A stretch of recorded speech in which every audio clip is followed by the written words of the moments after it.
Unacademy. Let's crack it.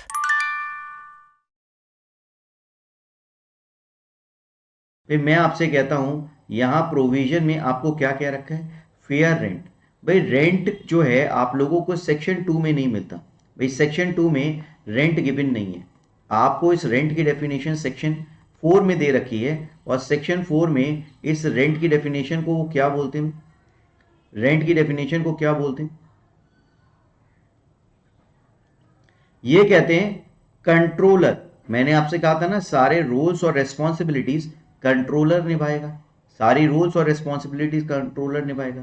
तो controller जो है वो रेंट फिक्स कर सकता है for such building on the rented land after holding inquiry.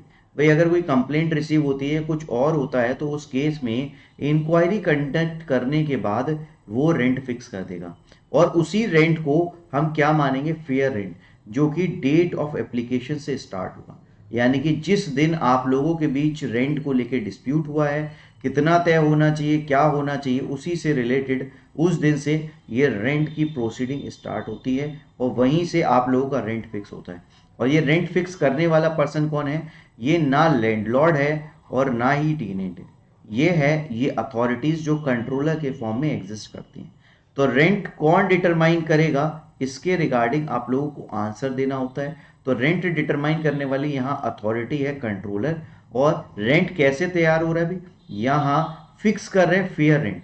भाई फेयर रेंट का क्या मतलब है सर, फेयर रेंट का मतलब बस यही है which is reasonable, which is reasonable, which is reasonable. Sir ये कैसे पता चलेगा ये रेंट रीजनेबल है, भाई इसी के लिए तो लिखा है कि ये रीजनेबल रेंट का पता लगाने के लिए इस एरिया के अकॉर्डिंग ये रेंट रीजनेबल है, ये कंट्रोलर इंक्वायरी कर रहे हैं, ये कंट्रोलर इंक्वायरी कर रहे हैं, इसी के लिए कर रहे हैं।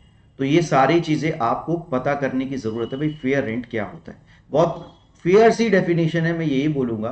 फेयर रेंट क्या है, जो कंट्रोलर डिटरमाइन कर रहे हैं। आपको इसके अलावा इसी सेक्शन में एक प्रोवाइजो भी मिलता है जो आपसे पुरानी बिल्डिंग्स के बारे में बात करता है। इसे हम ट्रांजिशनल प्रोविजंस कहते हैं, ट्रांजिशनल प्रोविजन।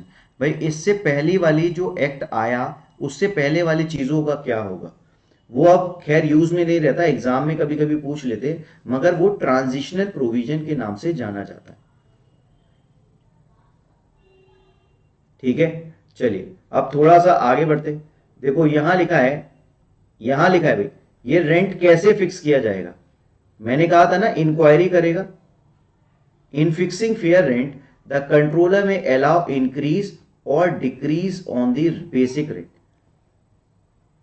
कैसे, not exceeding 25% on the rise और fall in general level of price. ठीक है भाई, कैसे रेंट फिक्स करेंगे, भाई इंक्रीज और डिक्रीज दोनों अलाउ है, मगर 25% से ज्यादा का इंक्रीज और डिक्रीज अलाउ नहीं होगा। भाई कितनी भी जर्जर हालत हो बिल्डिंग की, या कितनी भी आलीशान बना दो, 25% से ज्यादा चीजों में चेंज नहीं होगा। ठीक है भाई, एडवोकेट सिंह अभी जो पॉइंट कवर करा रहा हूं, अभी पहले उसे कवर करने की जरूरत है। ठीक है, धीरे धीरे जो लैकिंग है उसे क्लियर करते चले जाएंगे। ठीक है, अभी आप इसे समझिए ताकि आपके दिमाग में इससे रिगार्डिंग एक पिक्चर क्लियर हो कि भाई रेंट कंट्रोल एक्ट को हम कैसे पढ़ रहे हैं, रेंट कंट्रोल एक्ट में जो अथॉरिटीज हैं वो क्या काम कर रही हैं।